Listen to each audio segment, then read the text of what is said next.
మొదలయ్యేలోపు శ్రీ తనికెళ్ల భరణి గారిని ఒక చిన్న కవిత చెప్పవలసిందిగా కోరుతున్నాం. సంజయ్ కిషోర్ గారి విన్నపం అది.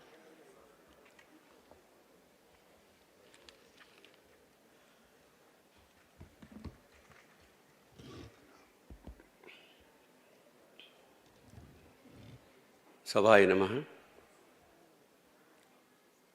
వేదికను అలంకరించిన పెద్దలందరికీ నమస్కారం.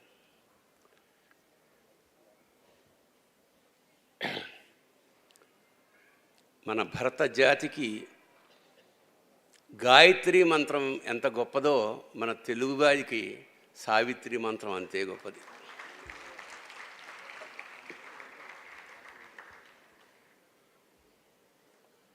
ఇందాక సంజయ్ కిషోర్ చెప్పాడు, మా ఇంట్లో 3 బ్లాక్ అండ్ వైట్ ఫోటోలు ఉంటాయి. సావిత్రి గారిది, ఎస్వి రంగారావు గారిది, సూర్యకాంతం గారిది. ఈ ముగ్గురు నాకు చాలా ఇష్టం. మా డైనింగ్ హాల్లో సూర్యకాంతం గారిది పెట్టుకున్నా, ఆవిడ చూసి ఇన్స్పిరేషన్. చాలామంది ఉన్నారు వేదిక మీద, ఎక్కువ సమయం తీసుకోకుండా సావిత్రి గారి పట్ల నాకున్న అభిమానాన్ని కవితా రూపంలో. నవరసావిత్రి,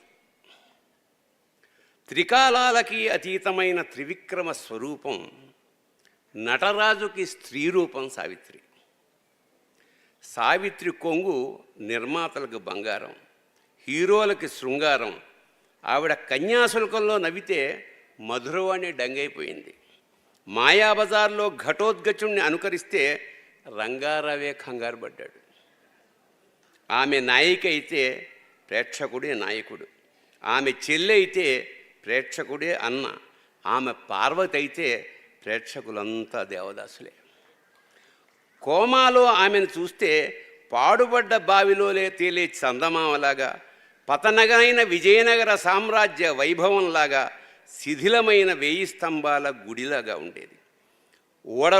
ఓడరేవులో లైట్లారిపోయిన ఒంటరి స్తంభంలా ఉండేది. నభూతో నభవిష్యతి.